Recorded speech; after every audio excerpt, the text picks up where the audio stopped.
Hello, good morning, good afternoon, good evening, wherever you are on your screen.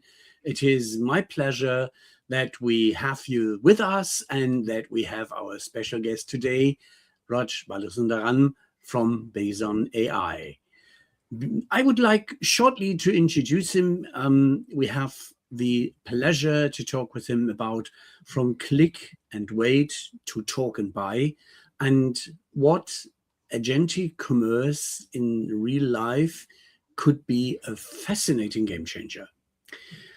Our today's guest is one of the few AI leaders who aren't just talking about the future of commerce, he's already shipping it.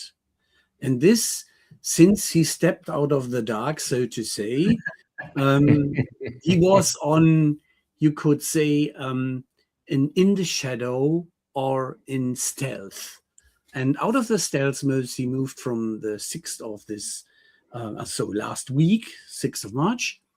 And Rajan is founder and CEO of Bayezon AI. He's the architect behind the world's first end-to-end agentic commerce platform, a system where autonomous AI shopping agents handle everything from discovery to checkout with the philosophy, no clicks, no searches, just talk and buy.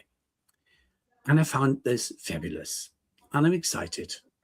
Before building Bayezon, Rajan engineered enterprise-scale AI platforms at Emarsys, where we met first, and Verint, shaping real-time personalization and decision intelligence for global retailers.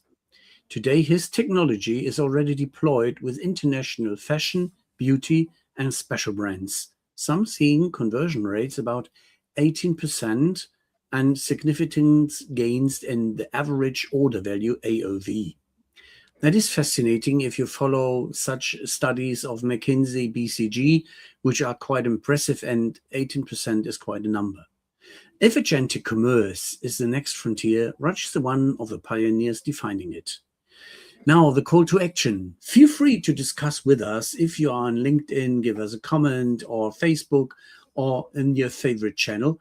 And we will have some fun together with you, as we normally love to take your vision, your questions, your ideas, and bring them to the table together with Raj. And starting off now, you describe Bayezon AI as the first end-to-end agentic commerce platform, Raj. What part of the traditional e-commerce stack becomes obsolete once agents take over? Well, first of all, thank you so much, Ralph, Thomas. It is It's an absolute pleasure. Absolute pleasure. Every time we speak, it's something. The industry is changing, or it's like we've done some interesting stuff. So this time is no different. Before we go into what Bayezon does, but what I just want to give us like a preface, like pretext and context to what's happening. Feel free. If you think about, let's say, even 2 years ago, right? Search didn't change much. We kind of put something on the Google search bar, and Google will say, oh, here are the 20, 30 pages that you can go and visit, and then maybe find your own answer, right? So step number 1, I type something. Step number 2, go through the pages. Step number 3, read the pages. And step number 4 is somewhat arrive to a somewhat correct or wrong answer. That's what we did, right? If you think about that, that fundamentally has changed. Now, Google is gone. You know what? The moment you type a question, I'm going to give you an answer. So fundamentally, how we see things has changed. Yeah. Not like ChatGPT has done it, Perplexity has done it. All these agents have kind of taken step 1, 2, 3, 4 to 1 to 4. So the whole process is shortened, and everybody's gotten used to it. So the whole world is being forced by consumers' change. It's not like, previously when we were designing AI, even at Emarsys and Verint and whatnot, we were like, what if we could design this in the back and make something more efficient? Yeah. And it was more of a proactive thing to do. Oh, what if we did it? It'll be more proactive. We can do something more efficient. This is the first time in the career I've seen where consumers have forced us to change. Now, one could argue that half of what you described already changed with the advent of Amazon, because, I mean, after all, it's about buying something. You have an intent, so you don't go Google, you go Amazon. And whoop, you don't read a bunch of articles, you compare a bunch of products that may or may not fit. Very true, very true. And to go back to your point, Amazon still, you have to do the search, still produces your PLPs and PDPs, and then you end up buying, right? So, but now what's actually happening is customers have gotten used to it, like consumers, like you and me, we're all getting used to it. We don't have time for unnecessary searching around and discovery. And hence, it's actually forcing all our brands to change the way they think. And hence, the advent of what I call as the Agentic Commerce Platforms, right? What is interesting is what I've observed in the last couple of years, and that's why we wanted to get into the game and like try this solve the problem, because I always think there's no point doing AI for the sake of doing AI. If there's a problem, exactly, right? What is the latest trend? Everybody like, let's just do AI for the sake of doing AI. So I always say, if there is a problem worth solving, let's solve it. Otherwise, just don't do it, right? If you think about what is happening to the commerce part of any business, whether it's B2B or a B2C, they are under pressure to find an answer for this shift in the consumer, right? If they don't do that, their business is going to be taken away. Like, this is almost like the reinvention of e-commerce, except for the fact that this is a forced change. The same way everybody said, like, oh, one point the mobile thing will be just a sideshow. Guess what? 80% of the businesses are done in mobile nowadays, right? And now it's like, we'll just do some agentic commerce, AI stuff. That's a sideshow. Guess what? In the next 12 to 14 months, 80% of the businesses will be forced through an agentic change, right? So it's happening. Sorry, please go ahead. Now, fun part there. So, I mean, we started off with the brick and mortar store, then added the website, then added Amazon and marketplaces, then added our own app in order to not get hidden behind somebody else's premises, like the shopping mall, right? So that's which Amazon is. Then we added WhatsApp business or Alibaba business or WeChat, whatever stuff is there on various parts of the planet. What prevents or what helps vendors, retailers not vanishing behind a bunch of entities and premises that are not theirs, including the agent, which is just one more, probably. Thomas, I think you're hitting a super important point here, right? If you think about what Google AI wants to do, Perplexity, ChatGPT want to do is, you know what? They're suggesting don't go anywhere, just come and search here and buy here. That's what they're saying. And they're offering their payment too. and they want to take, here's an interesting thing. They announced this January, we'll take payments, we'll do all the payments, etc.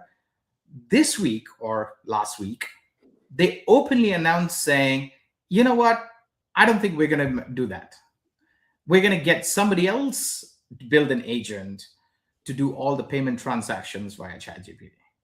So they've completely backtracked too, right? So trying to build a commerce experience. Sorry, you were saying something?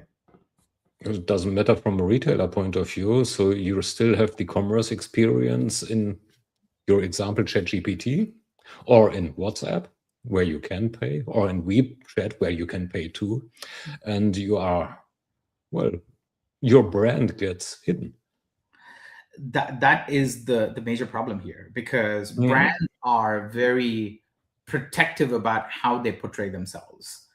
Brands are very about, because like to your point the other day, we were talking, right? A shirt is a shirt, a shirt is a shirt. But when it comes from a brand, it's a different shirt, right? So the brand has a story, they have a way of presenting it to you, and like we want to buy some of that, right? But if you're presented in a generic interface where everything is presented in the same way, you kind of equalize everything and the brand story is gone.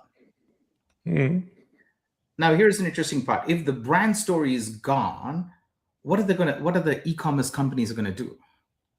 What, they're not going to have a website then?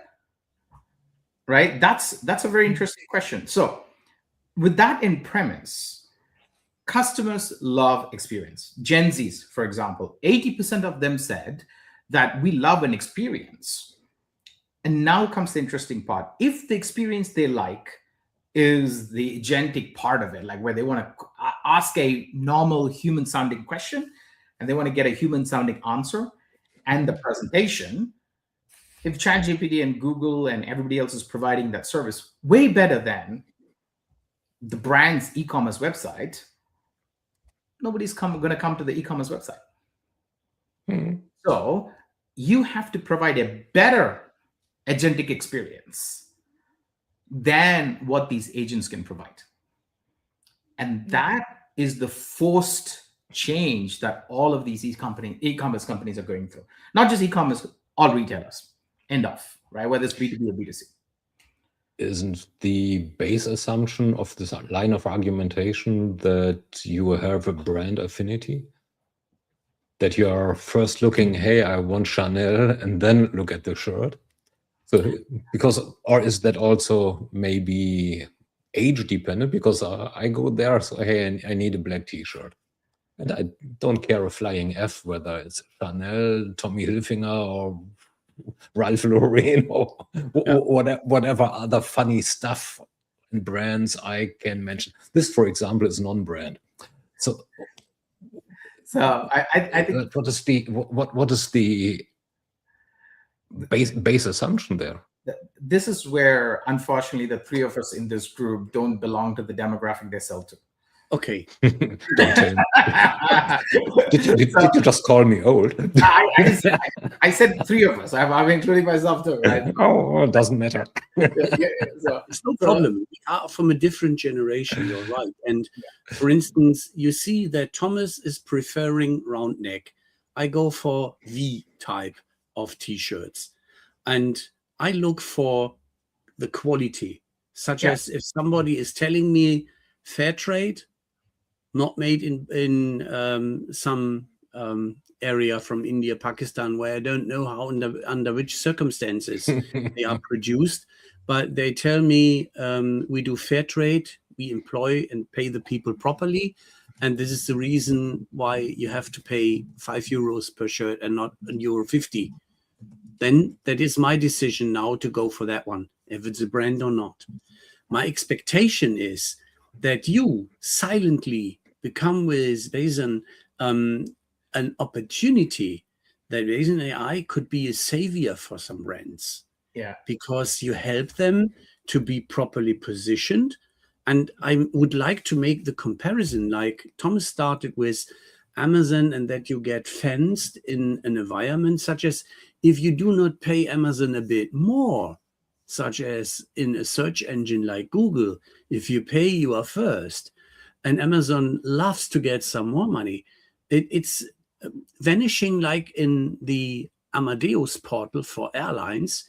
If you do not pay properly, you are not on the first selected lists for your travel agencies. How can you help that? So, I mean, we've been going down the fashion route, but I think we are forgetting a whole bunch of other stuff. Let me just give you another example.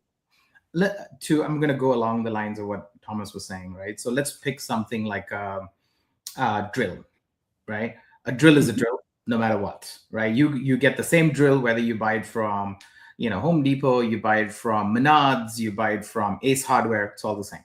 However, I always go to a certain shop, one of these shops, all the time, right? There is a very specific reason I go to that shop all the time. Because one, I'm very bad at DIY. Two, I always want to get advice on what I'm buying, right? And one of these three shops always gives me the best customer experience. Nothing different in pricing. They're all probably like $1 or $2 out here, there when I'm buying like $100 worth of thing. Sometimes actually the shop I actually go to is slightly more expensive because they're slightly smaller, but they obviously give me the best experience, right? To your point, it's the same thing. I don't care where I buy it from, but I do go to a certain shop where they give me the best experience. Now that, if we translate into an agentic commerce world, agentic commerce exactly does that. It gives you that special experience that somebody in store can give you. And that is where it changes everything on its head. Because it's not all about just brand affinity, but it's what I call as a service with a smile, right? Yeah. And what we were missing all along on e-commerce. And that is usually a big deal. Thank you. Appreciate that. So to my point, it's not just brand affinity. So here's the thing: the real estate in e-commerce is very small, right? People have to ask customer questions. You can't have a separate chatbot for it. People have to search. You can't have a separate chatbot for it. People have to buy. You cannot have a separate chatbot for it, which is how every single company out there are trying to do. Oh, I want to do customer service. I'll do a chatbot. Well, I want to sell something. I'll do a chatbot. I want to provide search. I'm going to do a chatbot, right? But nobody's thinking about end customer who doesn't want multiple things to happen. They just want to go to one person in a shop and go, you know what? My package didn't arrive. I want to buy this. Can you give me a discount? I want to check out. Okay. But now, for the sake of the argument, these days, well, since the advent of Google, and even more now, you basically don't need to leave your house. You open up your provider of choice. let's call them ChatGPT. No, let's call them Claude for just for a change. Yeah.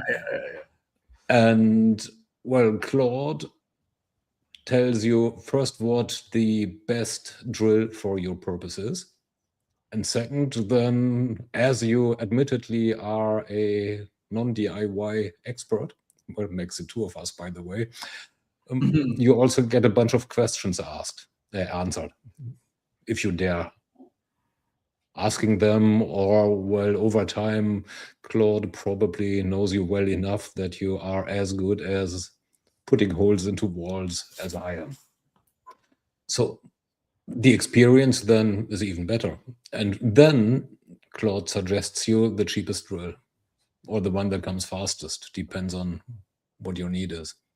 So why do you need the store then? And if you need the store, well, you still are with the store brand is still hidden behind Claude. It's a phenomenal question. This is where we combine the question you asked first and the question you asked now, right? So we're working with a luxury food retailer in the UK, right? They have a very specific way of selling biscuits and teas and jams and all sorts of stuff, right? If you go in store, the recommendations you get are phenomenal. Same product. You can get the same product in supermarkets as well, and also in their store, etc. But when you go to their store, their stories are different. So one of the things that we help the brands to do is to put the story behind the product. Okay. Right? The same way which cloud cannot do, because the brand's story does not exist within the cloud or ChatGPT or Google AI, which is a very unique thing to do. Right? And sorry, please go ahead. You were saying? Yeah, it is simply, I would support this statement, such as, if you move into Harrods, it is a dedicated atmosphere. It's not overwhelming, stuffed with anything to shop, but very focused. And you get advice if you like advice. You are not disturbed by wandering around, but there is always somebody at hand if you need some advice. And now I jump into what you're offering, because I imagine already, if I have my smartphone with me and I'm not utilizing as the customer who has gone through some checking or pre-selecting, I, as a clerk, do have the knowledgeable Bayezon AI at my hands to be a very knowledgeable advisor, such as I can guide him, I can ask him his purposes and what he would like to go, and I know him. such as we have something which, with empathy and with the store design and the atmosphere, is creating a different experience than shopping on the screen. Yeah. It'll be easy for Thomas when he goes to, Selfridges or Harrods. They'll just give him a black T-shirt. It's fine. So, you don't have to worry about it. He doesn't need have a fun story there. My last trip to Germany, the unknown and unmentioned airline, in combination with the logistics service provider that I probably should mention because they really suck, managed to not deliver my suitcase. So of course I went into the next store and went for 1 week's worth of black T-shirts, and well, the rest one needs for a week as well. But again, so I may not be the right audience there. I care a flying F about the brand. I want it fast and cheap. And that's part one. And part two is that of course is dangerous for the brand. So now how can brands work to not get hidden behind somebody else's storefront, which an LLM is? And we see that, or we see for years that yet another app doesn't cut the mustard. Yeah. So because, well, I already got more than 100 that update each other or update themselves quite regularly, which doesn't help. So the brand doesn't get found. So how do you envision that the brand gets found better in all this noise? So a couple of we'll go a couple of layers down to get to that, but but we'll also talk about the other people who are not Thomases and right. So because it's important to think. You mean my daughters? Yeah, exactly. Yeah, exactly. We work with quite a lot of fashion retailers, cosmetics retailers who are heavily influenced by social. And I know, Thomas, you have your opinion about social with your 3 girls. That's a different thing, right? Australia's right. Right. But if you think about that, they are heavily influenced by social. Their shopping culture is based on social media, etc. So which means they cater these agentic experiences based on what they see in those channels. And that is actually helping them to differentiate from them actually going to ChatGPT and trying to buy it, or Google to go and buy it, or Perplexity to go in. So that is one part of the equation. It's what we call as a brand identity, culture, and stuff like that. So that's one part. Let's talk about the second part, which is more the technology side of things. Google announced this January at NRF that they're opening up UCP, right, which is Universal Commerce Protocol. Simply put, Google is saying, you know what? When somebody's asking us questions, we're going to ask the questions to the ecosystem. Let's say Thomas comes. Well, I'm not going to take Thomas' example because yours is the boring example. Let's do something else. Right? Let's say somebody else is saying, hey, I'm looking for a dress for a night out.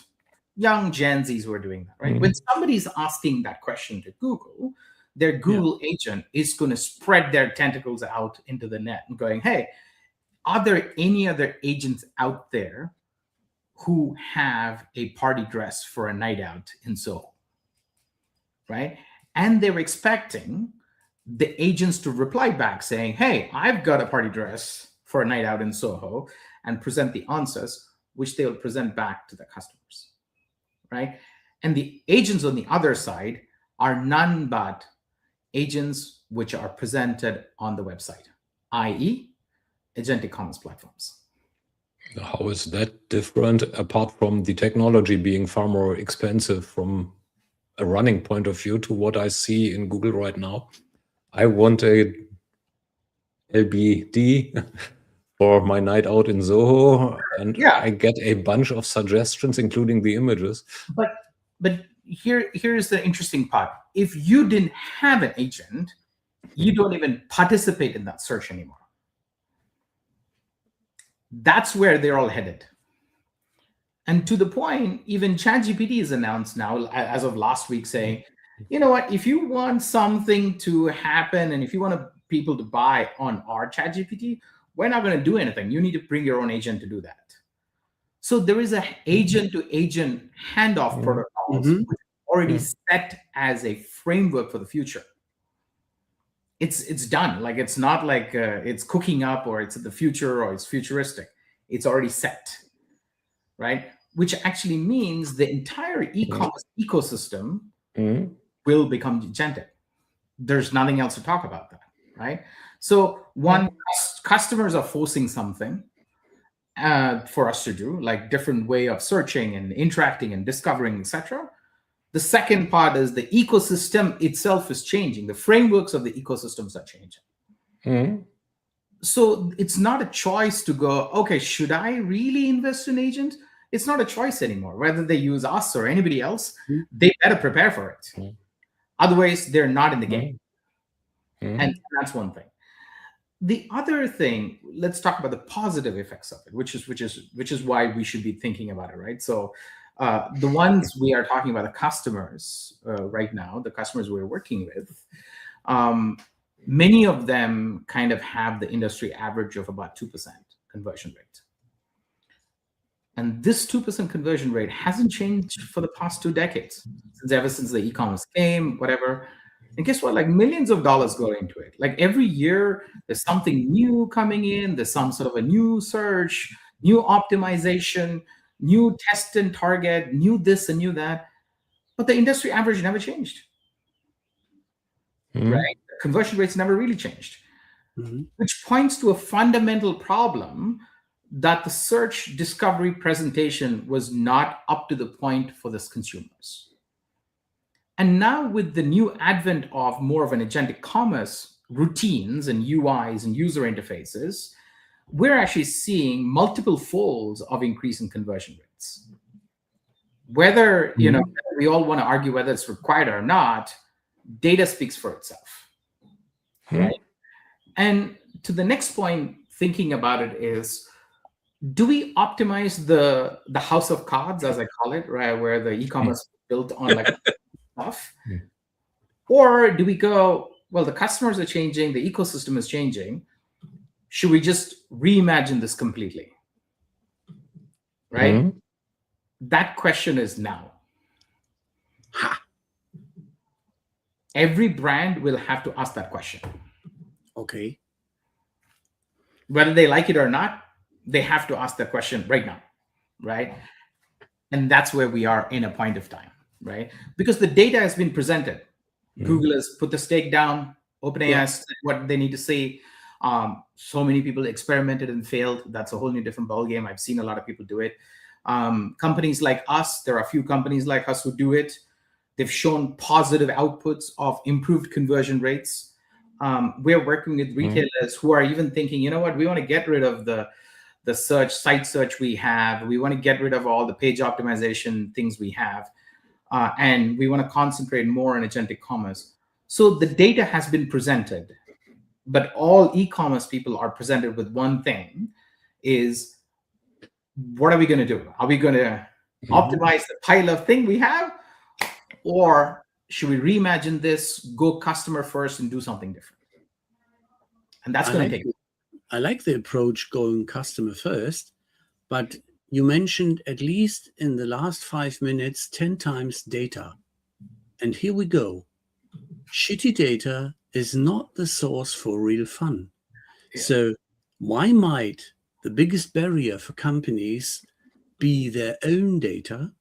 And are they honestly not really aware that they need to get a proper act done before they have more fun out of such supporting artificial intelligence and giving them and their customers the right advice?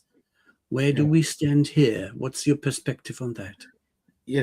I'm old school. Okay. It's very old school, where even my professors used to say, if you didn't know your data, you shouldn't be doing neural networks, right? I mean, this was the old name for AI, was what we used to call it, right? So I still remember that. Even at Emarsys, when we were working in Verint and whatnot, we didn't say, you know what, we're just going to do AI. We started off with the data platform. Okay. Creating the data platform ground up is so critical in putting anything in place. It's like building, right? So if you don't have the foundation, doesn't matter how fancy the house is, it's just going to fall down. Guess what? In the last 2 to 3 years, I'm pretty sure you've met a lot of these CIOs, CTOs who've spent tons of money on AI because they were forced to. It's called fear of missing out, the FOMO factor, right? Everybody's like, I want to do AI. I'm just going to spend like 5, 10, 20 million on it. But what they forgot is that the data was not there to support it. So what happened? Mhm. Toppling buildings, earthquakes, like washouts. And now they are in FOFU, Exactly. fear of effing up.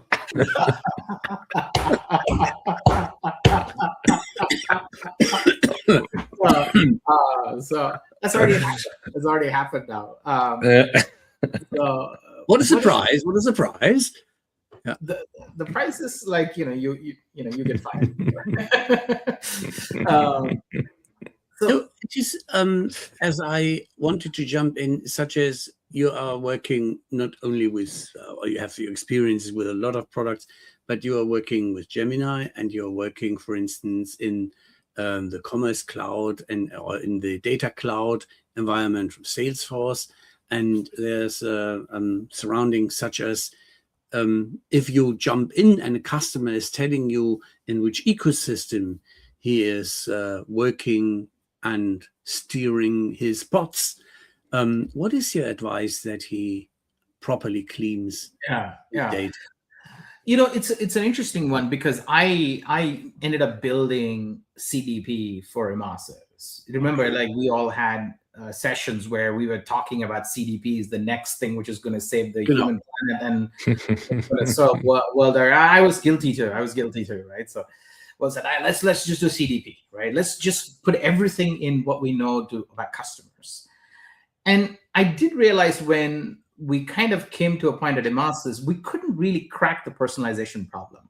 We were there, but we were not quite there, right? Something was missing, right? Okay. That's because we were trying to hand it off to the e-commerce platform, and the e-commerce platform didn't know what was happening. The customers had the same problem. So now, the other side of the coin is, do we know everything about the product? That question has never been asked, right?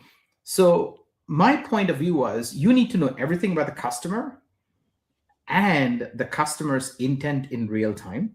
That's the most important thing, because if you see my wife shop, it's amazing, because she'll shop for herself, for my daughter, for myself, for my dog at the same time, right? Sometimes on the same site.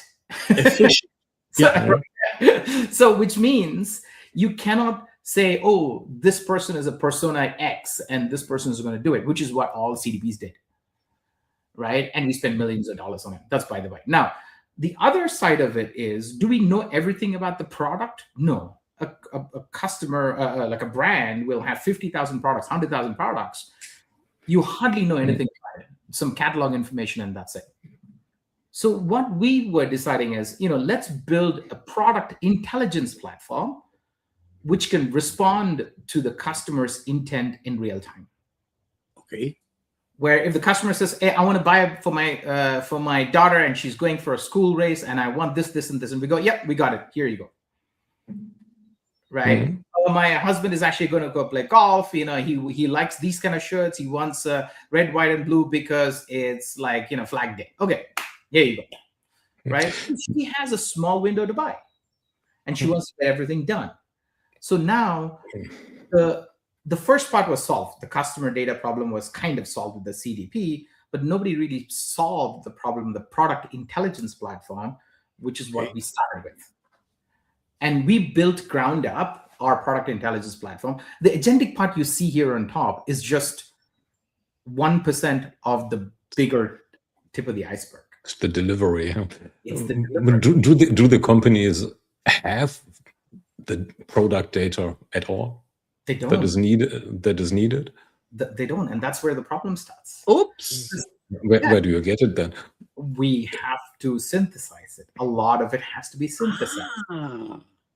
Like, for example, if we take, to your point, I mean, we come back to the drill, right? And the drill, if you look at the product pages, it's got all the technical requirements it needs. Wattage, voltage, torque, blah, blah, blah, everything else. If I look at it going, I'm an engineer, by the way, but still like, nah, I don't know what this is.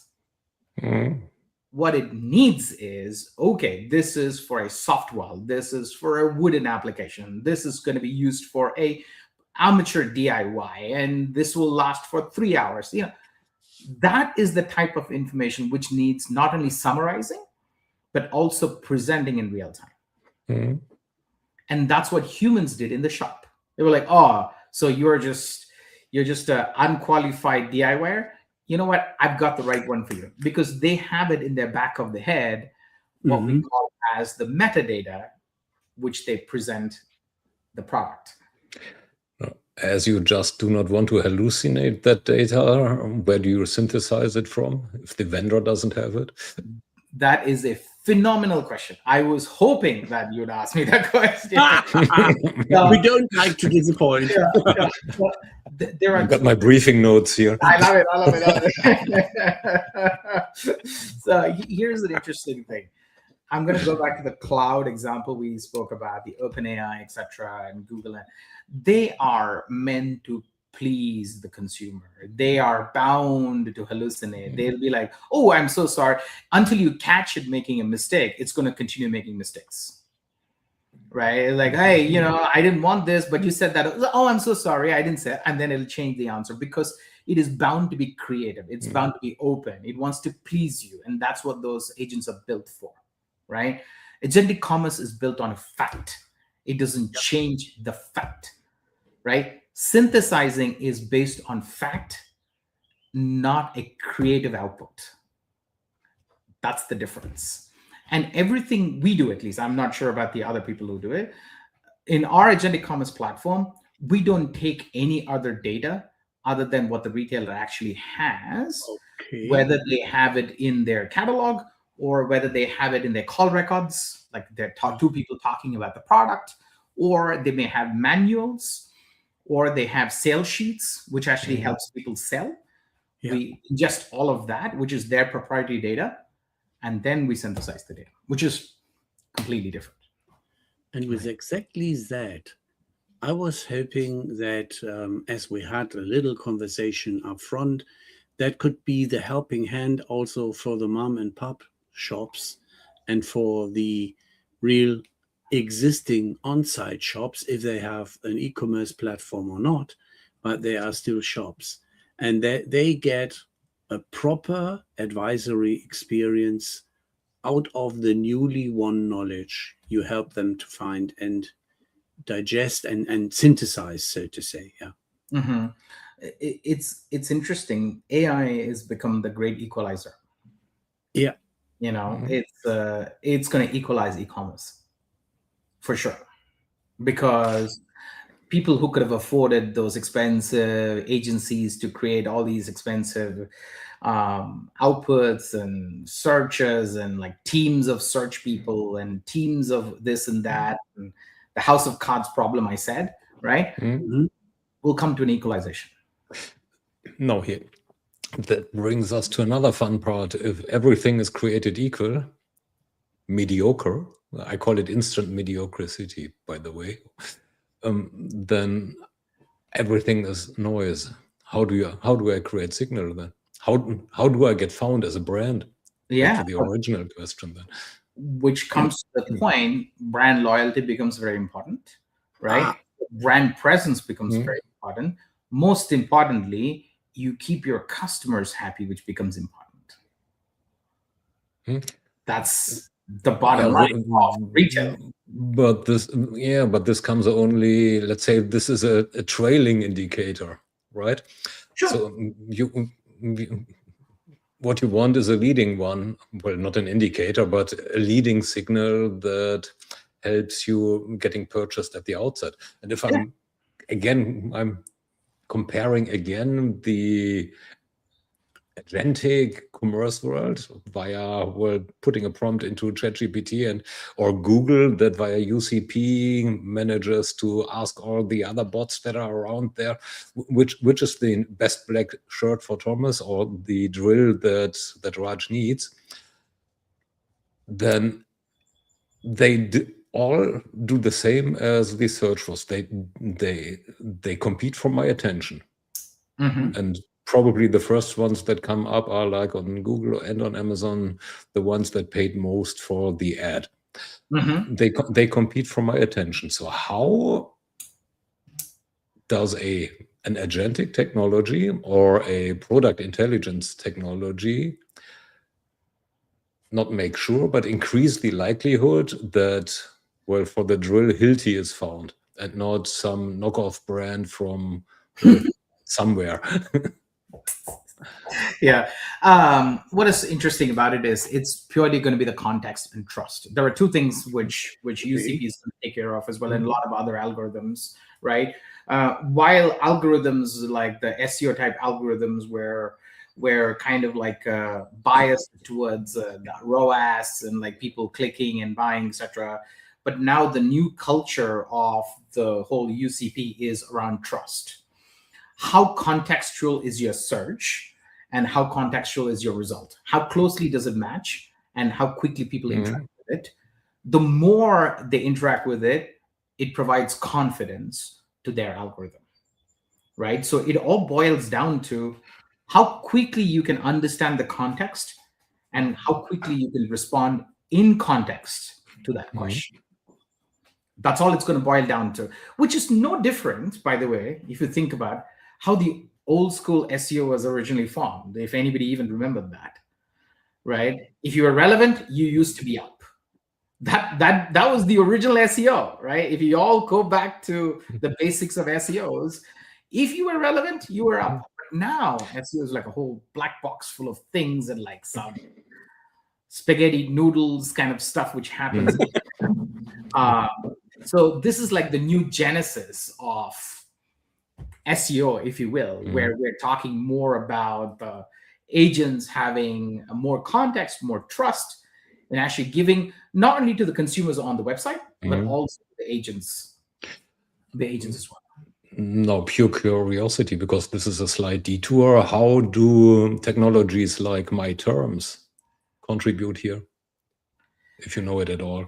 No, please give me a little bit of a background on that. Yeah, My Terms is an upcoming, well, just released IEEE standard that shall lead to, let's say, trust being established, and that via, in a nutshell, not via the terms and conditions being dictated by some vendor on cost of the buyer, but, well, let's call it simple negotiation of acceptable terms. You will recall Nitin from SAP. We had him on the show and he was telling us a lot about this. My Terms, yeah. This is, I mean, now by the looks of it, what I'm hearing is it's kind of standardized, but it's not something which is not out of the reach. It's independent of bots, so I just punched I can punch it in the public chat as well. Which is my article about that, of course, and not the...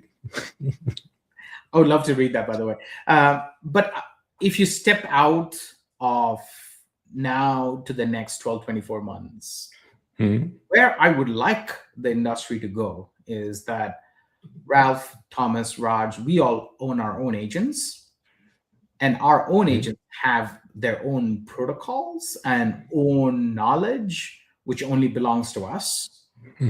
And when we go and make a purchase, to your point, we actually have our own way of doing things and our own terms. In this case, the My Terms thing, right? So if that is what is going to happen, like moving out into the future, which is 12, 24 months, the other agent will have to negotiate with our own agent, if you will, right? So, and it's not far out.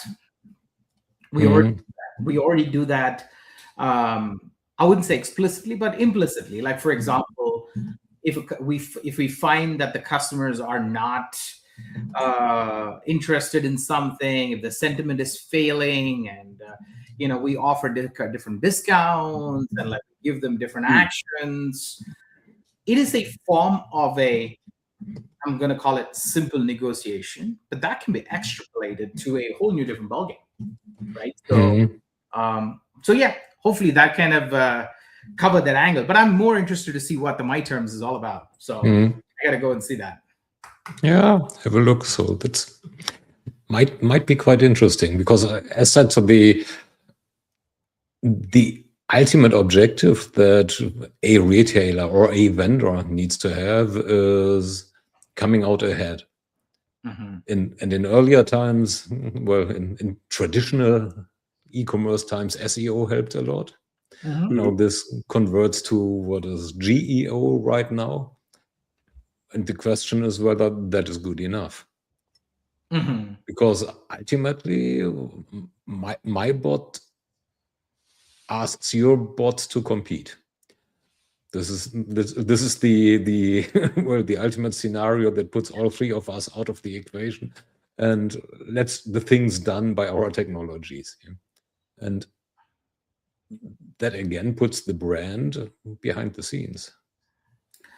True, but I truly believe that no matter what changes are going to happen, no matter how advanced the tech is going to get, we as humans will have affinity towards brands, no matter what. Yeah. It's how we feel about. We should. I mean, I do. Really? No, let's put that scenario into a context. So, yeah. What you ultimately want is a problem solved. Yeah. So you don't want an LBD just because you want an LBD. Well, unless you're like my daughters, but what you want is look great when going out. Yeah. In Zoho. Yeah. Or in with a drill, you want a great hole, the greatest possible hole in the ceiling. The biggest hole possible. Yeah, not the biggest hole, but the greatest hole possible. Yeah. So make the hole great again. Yeah, yeah exactly. So you don't want a drill, you want a hole. Yeah. So and this abstracts things totally away from the brand. So you don't want the most expensive drill. You want, based upon, well, a couple of additional constraints, like your budget, and maybe you want a second hole or a third one, even a fourth, in different materials. You want the best suited tool. Yeah. And whether this has brand A, brand B, brand C on it, at the end, should not matter. It really should not matter, because brand A, which you like more, doesn't do the job as good as brand B. Well, this is a very holy problem that we're having here, right? So holy problem. It's holy. Yeah, lots of holes. Yeah. So, but every product that I buy and you buy is non-emotional. There are things that we buy which are non-emotional, like this one, there's no brand, I like it without brands, I buy it without brands, right? But I also play golf, right? I don't buy golf equipments which are non-branded. I'm very specific about a certain brand of golf equipment because I like what they stand for. There are other brands, they're equally good, they're for the level of golf I play, it doesn't matter what brand I buy. End of story. It doesn't matter. But that's the two of us. Exactly, right? But I do go for a certain brand because I like what they stand for. There's a certain ethics to it they do. There are certain things they do which I like. Like, for example, I buy my rainwear very specifically from one brand, like my jackets and stuff like that. Yeah. I'm proud to buy that brand because that tells me what they stand for. There's only one of them, right? What I stand for. Yeah. So I'm agreeing with you on that. Some of them doesn't matter. If you're putting a hole in there, it doesn't matter. If I'm having a blue t-shirt, black t-shirt, doesn't matter. But there are certain things, like me, I'm pretty sure every one of us will have something that we want to be associated with a brand. Yeah. then brands make a difference. And it could be something like, I've seen people who do DIY who actually wear branded DIY shirts, right? Even when they're going on, I've seen people actually playing golf with a DIY branded t-shirts. Well, they hopefully get paid for it. But maybe they get paid for it. Yeah. But some of them wear it as a fashion statement nowadays. There are hardware fashion statements nowadays. I've seen Gen Zs buying Carhartt type stuff, which is meant for woodworkers and DIY people and stuff like that, which has become fashion nowadays because people love what they stand for. Yeah. So it's not everything about, I want to solve a problem. That's probably Ralph and Thomas and Raj's opinion of, we just want the problem solved. We don't care. Job to be done. Yeah. But there are, unfortunately, humans out there who care about the brand. So, let's just put it this way. It'll matter a lot. Fortunately for the retailers. Otherwise, we'll all become monotons and robots, right? So the brand story is important. The agentic commerce helps them to control the narrative, helps them give a better experience that they can get from, etc. So I think that's where the next shift comes to play. How do you help those ones which have already decided to become your customers, that they have a better conversion rate than others? Yeah. So the number I mentioned, the 18%, is just a little teaser.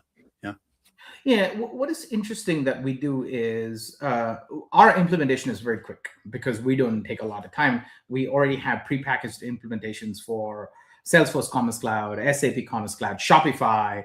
Even if they have their home built systems, we kind of help them implement into it. But where we actually make a huge difference is some of them will come and say, you know what, we sell industrial automation car parts. It does not apply to us, and we don't understand how it would work for us, right? We actually build a prototype for them. We're like, hey, this is how it could work for you. Experiment it, see what you think, right? And we actually build it for them, and we kind of take them through the journey, if you will, right? Because it's not a point where everybody goes, you know what, I'm going to get up today, I'm going to buy Agentic Commerce Platform. People are going through the journey. People are confused. And I've had CIOs and CTOs whom I talk to, they're like, you know what, we experimented with the chatbot before. We spent a lot of money in the chatbot, and we don't want to do it ever again. And we go, actually, this is not a chatbot. You have to think about it as a completely different user experience that you're going to provide for the customer. So we have to re-educate them and also put some ointment on the wound they've had in the past with AI experiments. So there's a lot of re-education going on. There's a lot of comforting going on, giving them confidence building. So our job is not that easy. You know what I mean, right? We're not just trying to get the platform out there. We're also re-educating the market on this one. So hopefully with leaders like you, more people will get to know about what is good, what they shouldn't do, etc. So, it's an education for the market. It's a tough time to be in it. Telling about tough times. We are 5 minutes to the hour, and that would be an opportunity to go to our lately introduced lightning round, such as shoot a question and you have 1 to 2 sentences to answer.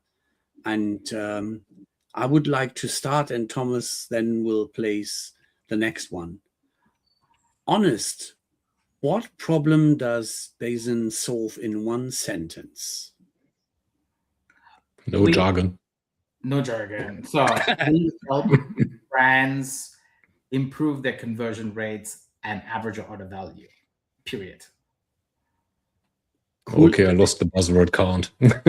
If there's one retail myth, which one would you want to kill for good? Which one? If there's one retail methodology, a myth, MYTH.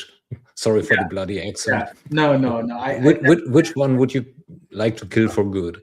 The myth being that a consumer. No, I'm not trying to talk about the accent here. Even English is not my primary language, so it doesn't matter. So the myth being that they think people have to spend more time on the website to convert and improve the average order value. That's been the statistics we had until last year. That is not just busted, it's actually thrown out of the water, because the data is suggesting people spend half the amount of time and they're converting and they're buying more. It has been a myth so far only because of all the restrictions we had in e-commerce. Simply put. What's the most surprising shopper behavior your agents revealed?